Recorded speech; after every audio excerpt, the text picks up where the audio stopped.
too many people have believed this convenient lie that death penalty prisoners supplied organs, rather than the horrific truth that prisoners of conscience were being murdered for their organs. The transplant community internationally condemned the use of organs from executed prisoners, but refused to look at the ever-increasing evidence that innocent people were being killed to fuel China's organ transplant business through forced organ harvesting. Since 2006, evidence has gathered as practitioners and activists fight to have the truth heard. David Matus and David Kilgore first published their research in 2006, later updating their work with Ethan Goodman in 2016. Other groups, including Doctors Against Forced Organ Harvesting and the China Organ Harvest Research Centre, have added their efforts. I work with the International Coalition to End Transplant Abuse in China, known as ETAC.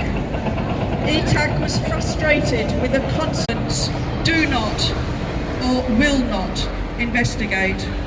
People's tribunals can take evidence and make judgments. Their findings may trigger legal and other actions by relevant bodies. People's tribunals also have an important role in giving voice to victims and creating a permanent record of the evidence. The China Tribunal was formed in early 2018. It had 7 members, 4 distinguished and eminent human rights lawyers from the UK, USA, Iran and Malaysia, an academic, a specialist surgeon and a businessman. For 6 months, from June to December 2018, the China Tribunal members reviewed a large amount of written materials. In December, the China Tribunal had 3 days of hearings, taking evidence from fact witnesses, including Falun Gong practitioners who had been blood and organ tested while imprisoned. They also sought opinions from experts. At the end of those 3 days, the China Tribunal issued an interim statement. The Tribunal's members are all certain, unanimously and sure beyond reasonable doubt, that in China, forced organ harvesting from prisoners of conscience has been practiced for a substantial period of time, involving a substantial number of victims. The China Tribunal then spent another 6 months examining more evidence and held another 2 days of hearings in April 2019. On June 17 of this year, Sir Geoffrey Nice handed down the China Tribunal's final judgment in London. The Tribunal noted that there were extraordinarily short waiting times for organs to be available for transplantation. There was torture of Falun Gong practitioners and Uyghurs. There was accumulated evidence which showed the number of transplant operations performed and the impossibility of those organs coming from ethical sources. The Tribunal found there was a massive infrastructure development of facilities and medical personnel for organ transplant operations, even though there was no ethical source for these organ transplants. They found direct and indirect evidence of forced organ harvesting. These conclusions led the Tribunal to state that forced organ harvesting has been committed for years throughout China on significant scale, and that Falun Gong practitioners have been probably the main source of organ supply. There's no evidence that the infrastructure has been dismantled, making it unlikely that the claim about voluntary donations is true. Without a satisfactory explanation of the source of readily available organs, the Tribunal concludes that forced organ harvesting continues until today. In terms of international legal crimes, the Tribunal found that Falun Gong and Uyghurs are the victims of crimes against humanity. There was evidence of widespread and systematic attacks against the Falun Gong and Uyghurs, involving murder, extermination, imprisonment, torture, rape and other forms of sexual violence, persecution on racial, national, ethnic, cultural or religious grounds that are impermissible under international law, in forced disappearances. The tribunal noted that forced organ harvesting is of unmatched wickedness, even compared with the mass crimes and killings of the 20th century. So what should we do? What can we do in light of these findings by the China Tribunal? The Tribunal itself noted that governments and international bodies must do their duty in regard to investigating and prosecuting crimes against humanity and a possible charge of genocide against the Chinese government. As well as governments, any individuals or groups who interact in a substantial way with the People's Republic of China should recognise that they are interacting with a criminal state. Relevant groups include doctors, medical institutions, industry, businesses, financial services, companies with tourists, educational and art establishments. In light of the Tribunal's judgment, ETAC is calling for immediate action. As individuals and as Australian citizens, we must stop ignoring this inconvenient truth. We can and should act to hold China to account for the commission of crimes against humanity against the Falun Gong and the Uyghurs. We should immediately stop all transplant-related collaboration with China in all Australian universities and hospitals. We should prevent our own citizens from participating in transplant tourism to China by lobbying governments to introduce legislation that bans transplant tourism. We should publicly condemn forced organ harvesting in China. We need to act together and on the back of the findings of the China Tribunal, act to try and stop these horrendous crimes. Thank you.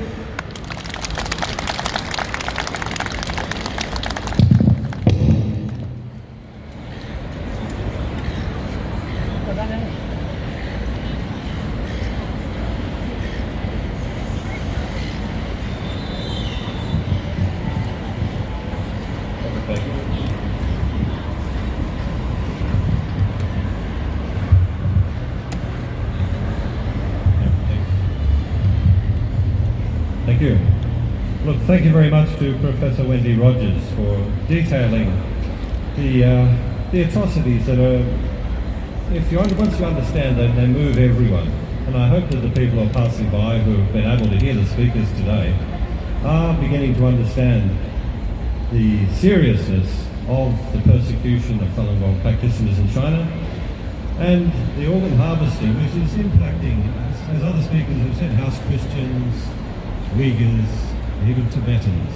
So this is not a single attack on one people of faith in China.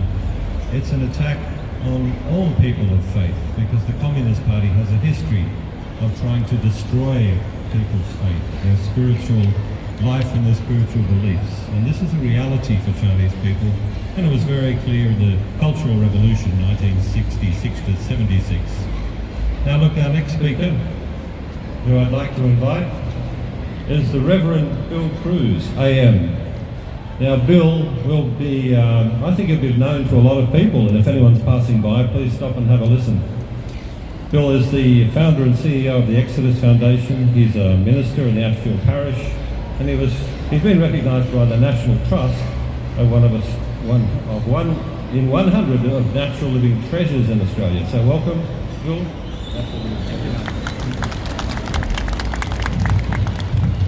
Look, I'm not going to bore you with statistics. I'm not going to go on and on and on. It's a beautiful day, isn't it? A beautiful, beautiful day. And the sunlight is streaming down on us, right? The sunlight, and we sit in the sunlight and we're in freedom. We're free. Somewhere in the human condition, somewhere in all of us, there is always something that wants to take our freedom away. There is always some organisation, some country, some structure, some whatever that wants to take our very freedom to sit in the sunlight away. They want to make us all sit in the dark, stay in the dark. Communist China is like that. They want to keep people in the dark, keep us in the dungeons. But the sunlight will stay forever, you know. The Chinese government will be blown away in time like the wind will blow all this away. But the freedom remains. And we in our hearts have to stand up for freedom whenever we see it is being blocked. Because people will take it away and punish us for it. So we see that in the Chinese government, the way they treat the Tibetan people, the Uyghur people, the Falun Gong people who they decide as criminals, because what they do is they dehumanise people. They take our very humanity and our freedom away. They are not the only country. There are organisations and countries throughout the world, there are organisations in this country who would love to take our freedom away. And all we can do is stand up for ourselves, because the right to stand in the sunlight is a right given to all of us. And if we let other people take it away, we do it to our own detriment. So what I kind of say is, let us always remember, deep in our hearts, we are born free and we are born in song, and let's try and stop all those people who want to take that away from us forever. Thank you.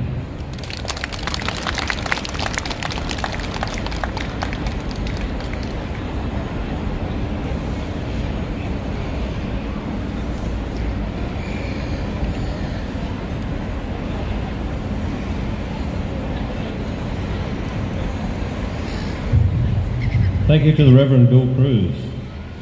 Now our next speaker, I'll just see who is available. Paul Folley, would you be able to speak next? Thank you. Look, please make Paul welcome as he walks to the microphone. Paul is the General Manager of Australian TFP, and they uphold and defend the ideals of Christian civilization and traditions. Thank you, Paul. Thank you very much, and good day, everybody. Thank you for the invitation today to speak to you on behalf of Australian TFP. Our association, based in Sydney, is the Australian affiliate of the world's largest network of anti-communist organisations, called the Societies for the Defence of Tradition, Family and Property, now in 30 countries around the world. We are here today to show our solidarity with you in your resistance to the totalitarian tyranny of the Communist Party of China. The systematic and meticulously planned liquidation of Falun Dafa followers in China is well documented. It is a crime against humanity that calls for a day of reckoning. On the other hand, your resistance, at the cost of great sacrifice and suffering, inspires the admiration of freedom-loving peoples throughout the world. Congratulations for that. Professor Wendy Rogers, Chair of the International Advisory Committee of the Coalition to End Transplant Abuse in China, states, and I quote, "China has been murdering Falun Gong practitioners for their organs for 20 years, and this horrific practice must end. It is time for the transplant community to speak up and stop all transplant-related interactions with China until there is evidence that organs are procured ethically and prisoners of conscience are released." We stand here today, shoulder to shoulder with you and with everyone in China who seeks the freedom and human rights denied to them by the communist regime. Along with Falun Dafa, we stand with human rights activists in China, Christians, the Uyghurs, of whom 1 million are at this very moment detained in re-education camps. Let's call them what they are, concentration camps. 1 million Uyghurs, detained against their will in concentration camps, for simply wanting the freedoms that we take for granted in Australia. We stand by the people of Hong Kong, admiring their determination to maintain their free and democratic way of life. We stand shoulder to shoulder with the heroic people of Tibet, who have endured decades of appalling suffering and persecution for simply wishing to preserve their national identity and enjoy the freedoms we take for granted in Australia. We stand with all freedom-loving peoples and nations who feel threatened by the imperialistic and belligerent behaviour of Red China, as witnessed by the illegal military build-up in the South China Sea and the aggressive push now into the South Pacific. Today, increasing numbers of Australians are concerned with the encroachment of China into many areas of our national life, with the potential to erode our democracy and our sovereignty. If this sounds like scaremongering, I assure you it is not. It is a reality we now face in Australia. The depth of concern at the highest levels of our defence and intelligence establishment can be measured in recent public statements by Marshal N. Binskin, Chief of the Defence Force, and by Mr. Duncan Lewis, Director General of AISO, who has warned Parliament that Chinese interference in Australia is occurring, and I quote, on an unprecedented scale, and this has the potential to cause serious harm to the nation's sovereignty, the integrity of our political system, our national security capabilities, our economic and other interests, unquote. And this is no mere theory. We see it in the attempts to bribe and threaten our politicians, to control activities on our university campuses through the Confucius Institutes, the monitoring of critics of the Chinese regime who are living here in Australia, increasing control by Chinese interests of our national infrastructure, and the sort of self-censorship that comes from a pusillanimous fear of offending Red China that led, for instance, to the difficulties faced by Stuart University academic Clive Hamilton publishing his book, Silent Invasion. Ladies and gentlemen, these facts and trends all point in the same direction.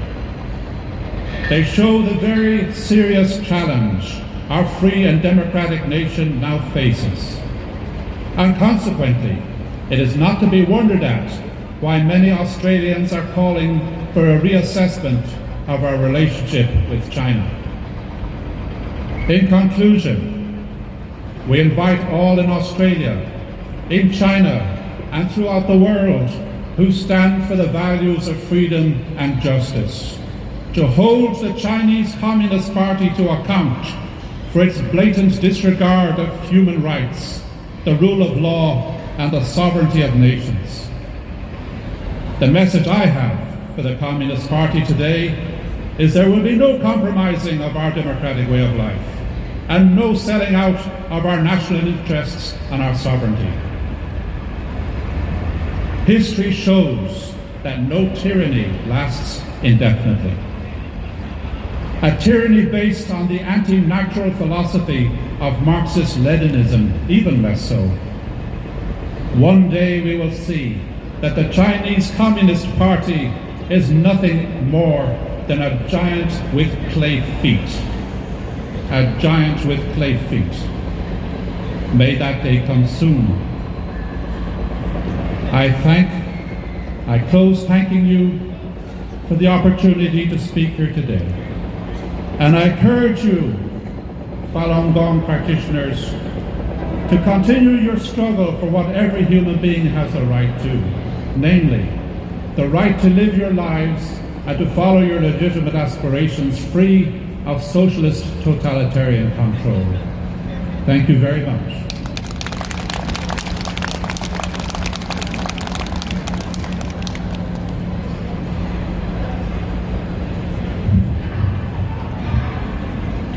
you very much to Paul Folley. Now our next speaker is Leah Wang. Please make her welcome. She's an Australian solicitor and barrister and holds a Bachelor of Laws and Master of International Law from Sydney University. Please make her welcome.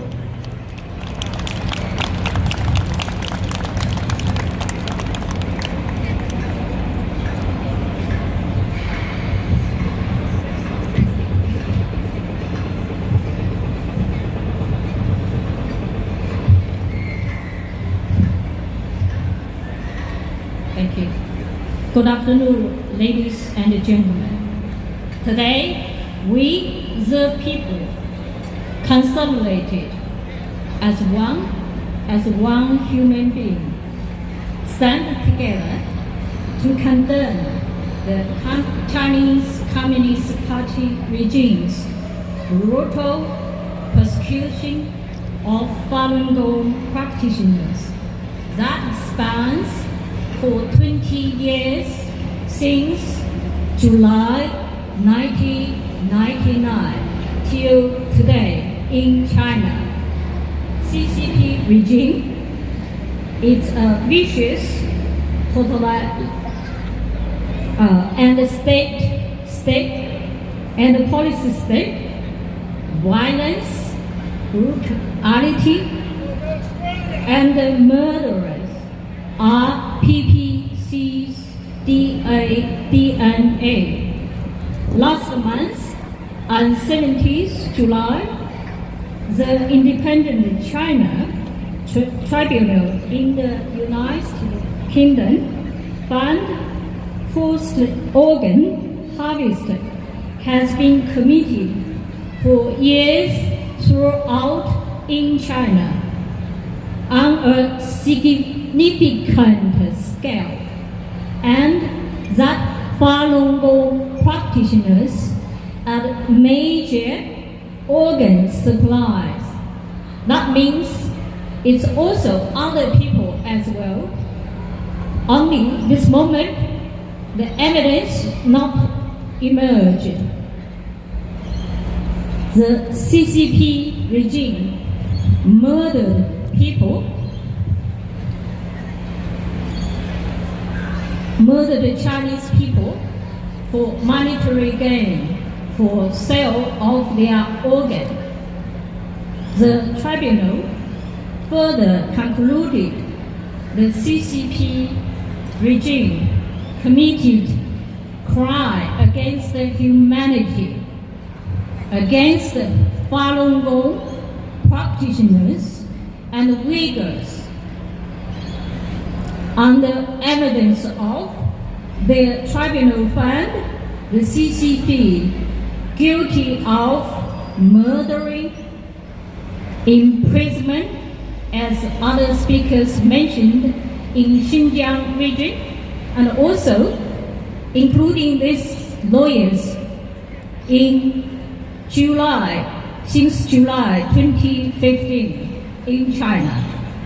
And the regime also committed torture, rape, persecution, and racial, national, ethics, culture, and religious ground, and enforced disappearance. The verdict of the British Independent China Tribunal has become an evidence of the CCP's crime. It is a victory for the Falun Gong community, and it is a victory for justice. Can I say thank you, Falun Gong practitioners, for your persistent fighting for justice, and thank you for driving force for exposing the CCP regime's evil and violent nature. Also, I'd like to thank you all today for your support to end violation of human rights in China and Hong Kong. Today, we the people stand together to make our voice be heard and to make our voice louder and stronger. As President Trump said, we were born free and stay free. Freedom, liberty, dignity, and equality are our rights from God. Chinese, Tibetans, and Uyghurs, and now Hong Kong have been suffering under the CCP's regime too long, and it has to be ended. 69 years ago, in 1950, the CCP's army invaded in Tibet, despite of Tibetans signed a 17-point agreement, a peaceful agreement with the CCP regime. 8 years later, in 1959, the CCP regime violated that peaceful agreement, and many Tibetans were murdered, as people you may know in the history. 30 years ago, on the 4th June 1989, in Tiananmen Square, the CCP army massacred thousands of tens peaceful students and citizens demonstrate in Beijing. Since 2015, precisely the 9th July 2015, the regime arrested many lawyers in China, and some of them were put in a secret prisons. For years, their families did not know whether their loved ones still alive. Since last November, the regime has been persecuted Chinese Christians, brothers and sisters. It demolished churches, burned down cross, and jailed some of our brothers without trial till today. Since last month, precisely from the 12th June this year, the world has witnessed CCP's brutality and butchery that severely violated Hong Kong's human rights and so-called one country, two systems. As a result, 4 young demonstrators sacrificed their lives and many were arrested and injured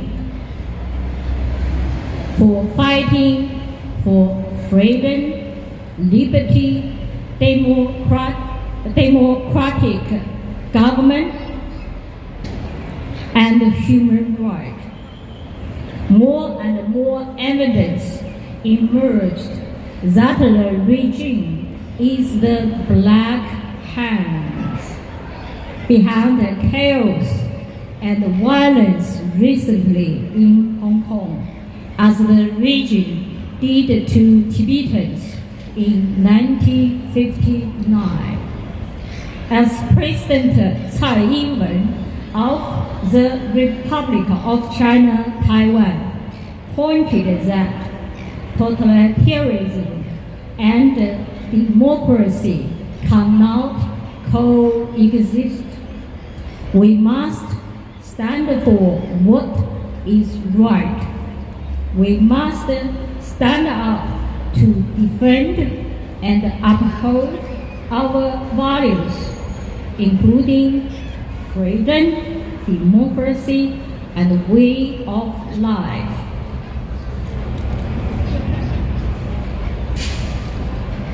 CCP has exported corruptions and attempted interfering democratic nations, including money for diplomacy. They took over many Chinese media, newspapers worldwide, influence university and academic research,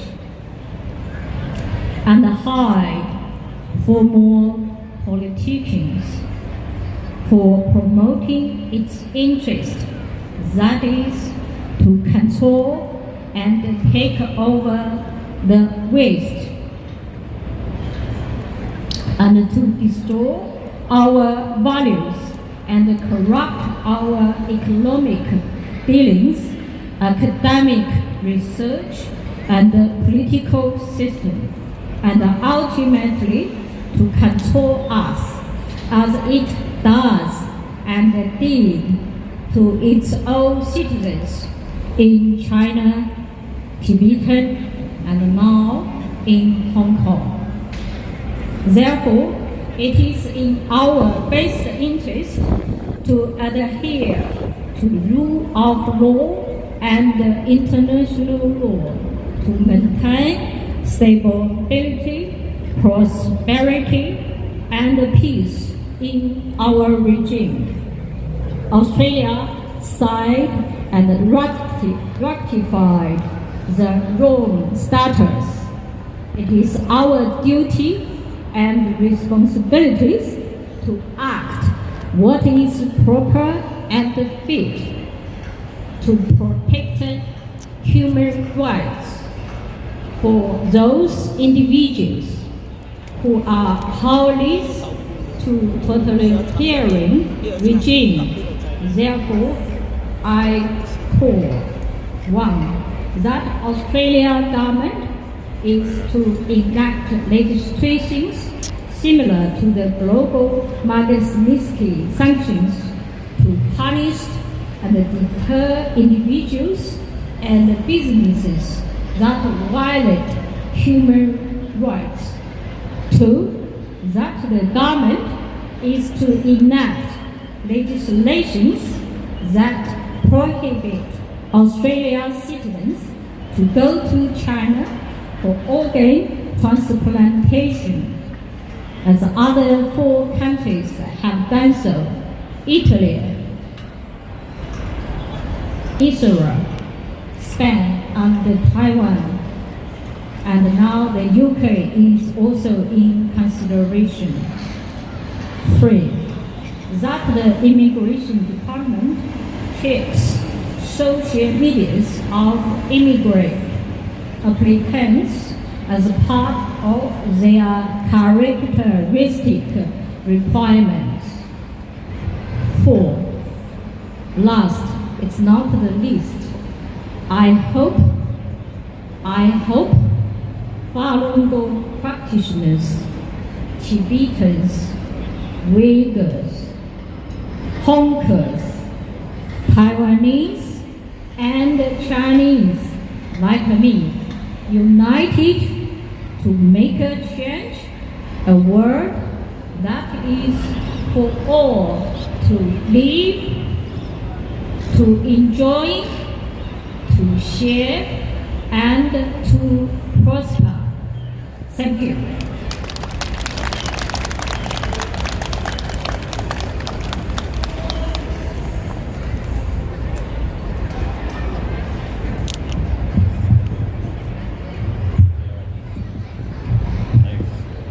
Thank you very much to Li Wang. Now, our next speaker is somebody who has actually suffered torture and persecution, a Falun Gong practitioner, and there are many here today who have suffered torture and persecution in China because they practice Falun Gong. But we invite Tony Liu to speak and share his experiences. Tony also gave evidence at the International Tribunal into forced organ harvesting in China, which Professor Wendy Rogers spoke about before. And I'd invite Dr. Lucy Jiao to translate for Tony. Please make them welcome.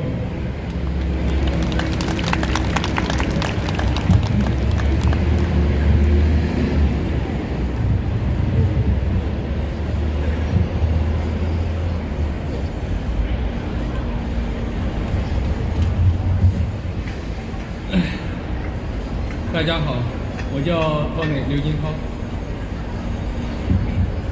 我于1997年8月份开始修炼法轮功，在1999年72年开始破坏法轮功之后，我因为到北京当局想向当局请愿停止破坏法轮功，被北京警察抓走，遣送回山东当地的洗脑班，前后关押1个多月迫害。So I will translate for Tony, and he is one of the witnesses in this organ harvesting and persecution in China. So my name is Tony Liu. I used to be an engineer in a company in Shanghai, and I escaped from China in February 2013. Now I'm living in Epi. So I started to practice Falun Gong from August 1997. So through the studying of the Falun Gong books and following the principle of truthfulness, compassion, and forbearance, so I'm trying to become a better person, and I can study better and listen to the class, to teachers better. So my performance in the school improved. So I was admitted into college and become a graduate student as well, and learn to be a good student and good people. 2006年10月底，当时我正在北京读研究生，因为信仰法轮功，被警察和610人员从学校绑架到北京昌平洗脑班，因拒绝转化，后被送进看守所，被非法劳教2年，先后关押在北京昌河劳教人员调遣处、北京昌河劳教所。从被抓到北京昌平洗脑班开始，到随后被关押劳教，有近1年的时间，我都是被关单间或小号里迫害。So unfortunately, from July 1999, the Jiang Zemin and the Chinese Communist regime started the persecution of Falun Gong. So I was in Beijing in 1999, and I was arrested by police and sent to the detention centers. They then sent us to a brainwashing center. So we were forced to watch the program defaming Mr. Li Hongzhi and the Falun Gong, and then forced us to give up practice of Falun Gong.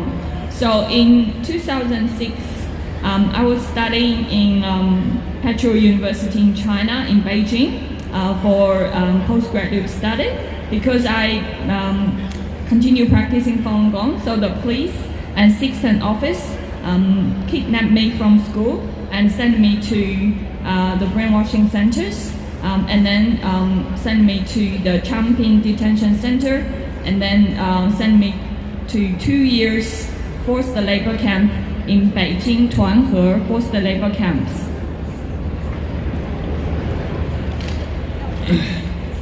我曾经被强制整天坐小塑料板凳，或长时间站立至脚腕肿，还曾被熬夜不让睡觉，不让上厕所大小便，让大小便在裤子里，曾被警察指使的劳教人员毒打，用拖地的抹布塞嘴致出血，掰手指致手指根被掰肿，还曾被扒光衣服让冬天的冷风吹，凉水浇，用暖气片烫后背，还被用刷马桶的刷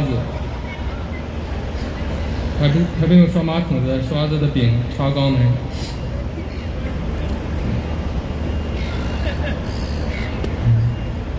我还曾被团河劳教所的调遣出一个姓杨姓的警察用电棍电击，团河劳教所4大队的狱警还曾3天3夜不给我饭吃，说我绝食，让狱医对我进行摧残性灌输有2个星期。So since 2007, I was sent to the Tuanhe forced labor camp and be persecuted there because of my belief of Falun Gong. So for almost 1 year, I was detained separately, and I was forced to sit the whole day or stand the whole day until my feet get swollen. And then they tried to deprive sleep from me and not allow me to use the toilet.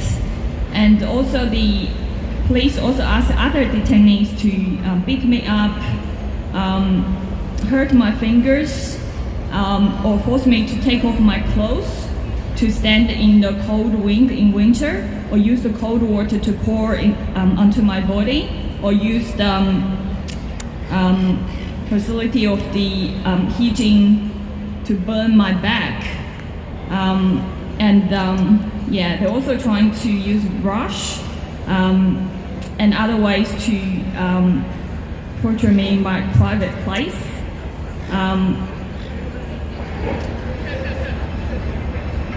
So there's also the policemen use electric buttons to shock my private place. 随着中共活摘法轮功学员器官罪行的曝光，结合自己的经历，我意识到北京劳教人员调遣处和北京团和劳教所也极可能参与了活摘法轮功学员器官的罪行。因为07年2月份，我刚被关押到北京团和劳教人员调遣处时，就被要求体检，我不配合，并喊法轮大法好，真善人好，被拉至一大队毒打迫害。2007年5月14日至2009年1月11日。在被关押在北京团和劳教所时，曾被拉至北京团和调遣处的医院抽血胸透，至少3次，还有一次直接在北京团和劳教所内抽了2小管血，没有做任何其他项目，只是抽血。但是我们从来没有收到一次体检结果。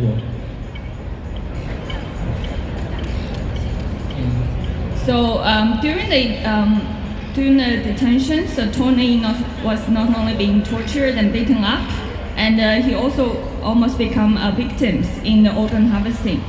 Because since he was detained in the labor camp, he and other Falun Gong practitioners was asked by police to take blood tests and physical examinations. If they refused to do that, then they would be beaten up severely. So from 2007 to 2009, in the Tuanhe labor camp, so they were asked to take blood tests and other examination for at least 3 times, but they were not given any exam results.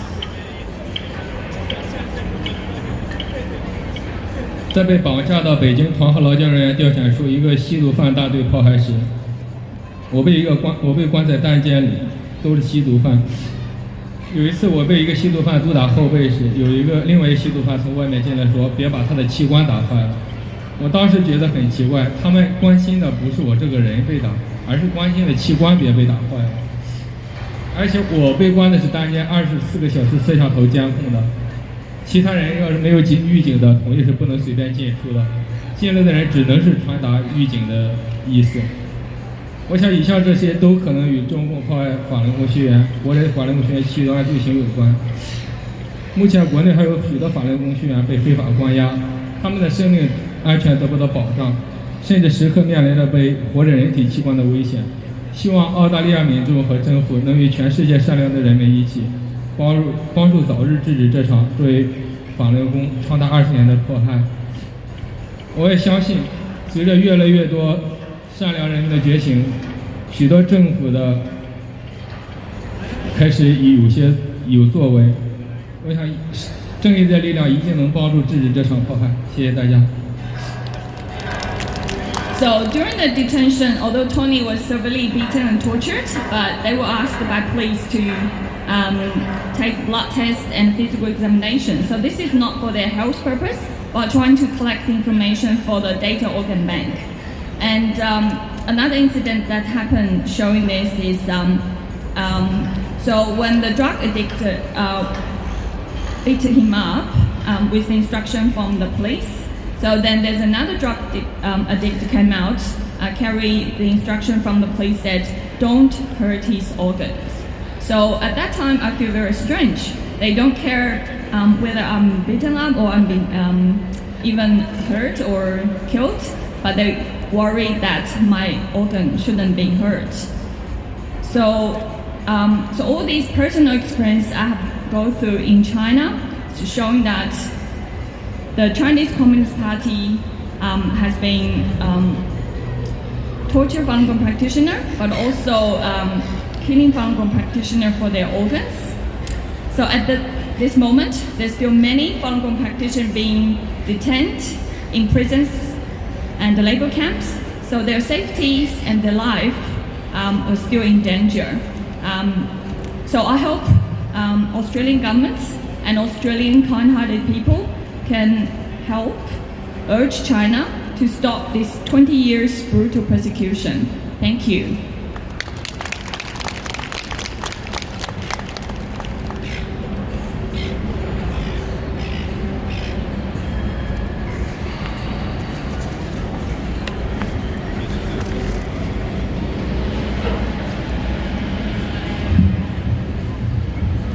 Thank you to Tony Liu and Lucy Zhao for translating. If you understand Chinese, then you know exactly what Tony was saying to you, and it's a really horrific experience for anyone to go through. So I think Lucy tastefully edited some of the English translation, but I think you can understand the abuses that are happening to Falun Gong practitioners in China are truly wicked, as some earlier speaker said, evil and disgusting, and it totally should not happen to any human being. Now look, our next speaker, we're very fortunate to have a speaker from the Uyghur community, because now the Uyghurs are also becoming incarcerated in detention camps. But one good thing about East Turkestan, which is kind of wrongly called Xinjiang, is they have a lot of open desert. So if the Communist Party wants to build a facility to brainwash and torture people, you can see it on the internet. So now a lot of people have become aware of what the Communist Party is preparing for the Uyghur community. And what they've done to the Falun Gong community has been hidden within existing buildings or within cities, major cities across China. And it's not so easy to spot and deduce what's going on when they do it that way. But unfortunately, all the abuses and the systematic attacks on Falun Gong practitioners have been perfected for 20 years. And because the international community has been silent and hasn't challenged China sufficiently on this issue, now they feel emboldened to attack the Uyghurs in East Turkestan, commonly called Xinjiang as well. And now people are being outraged by that, and well they should. But I think we work together and help to expose and end these atrocities. Please make welcome Fatimah-Abdulghafur from the Uyghur women's community.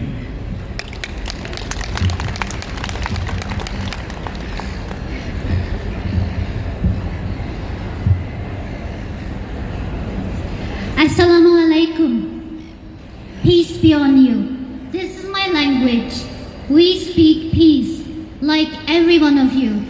The Falun Gong practitioners, the Australians, the people of the world who loves peace and to love to have a good life. My name is Fatimah-Abdulghafur.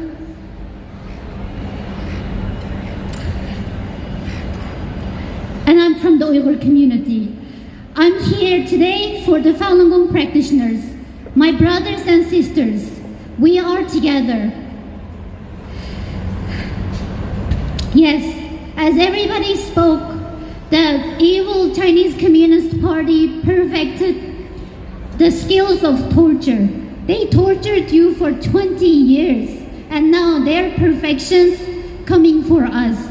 They're building the concentration camps, vast concentration camps, and taking millions and millions of people. I feel you.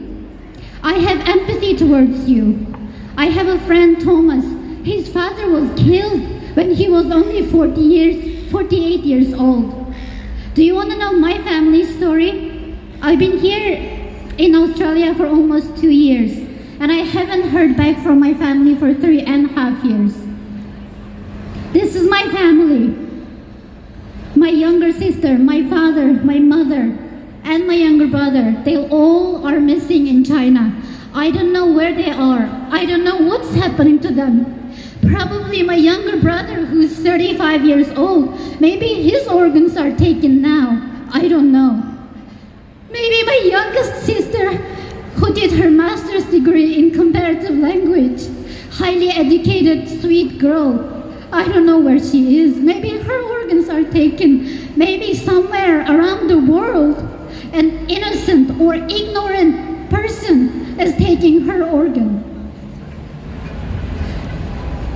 This is my family picture. I don't know where they are. I can't talk to them. I cannot call them.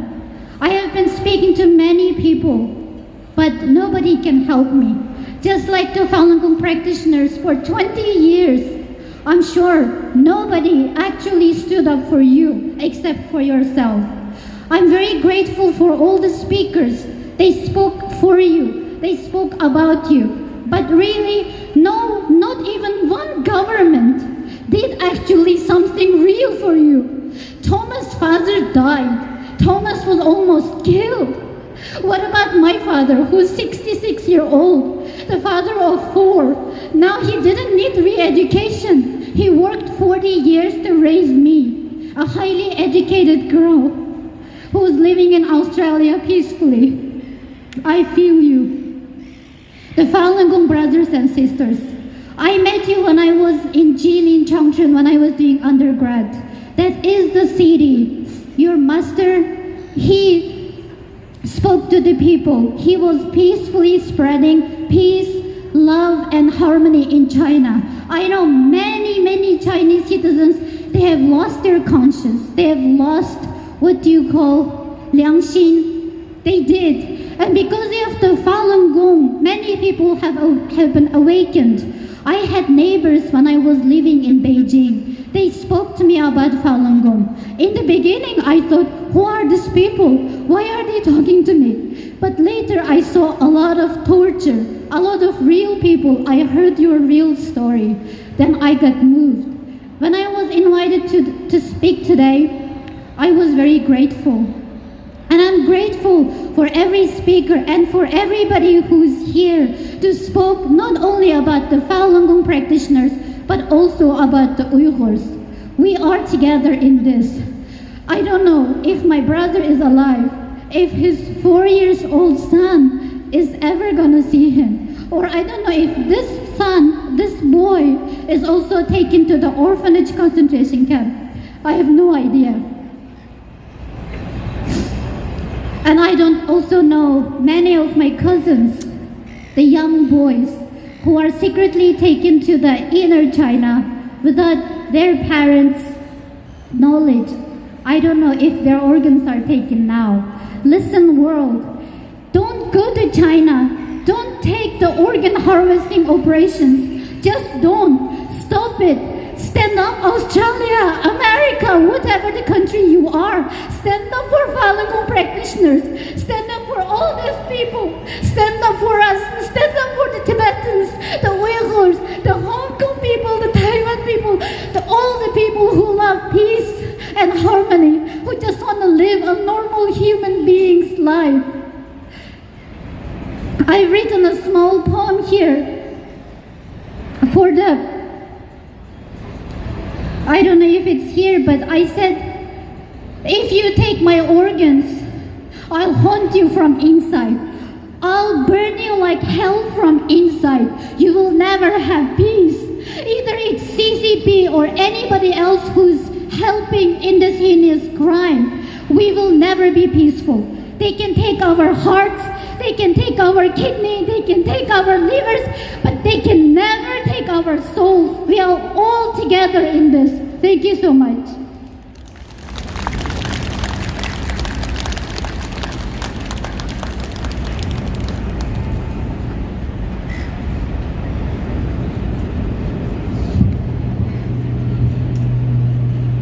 Thank you very much to Fatima for that heartfelt sharing. And we have another speaker we're fortunate to have with us is Bob Vinnicombe. Now Bob is a human rights defender and a China watcher and runs a blog on China, so please make him welcome.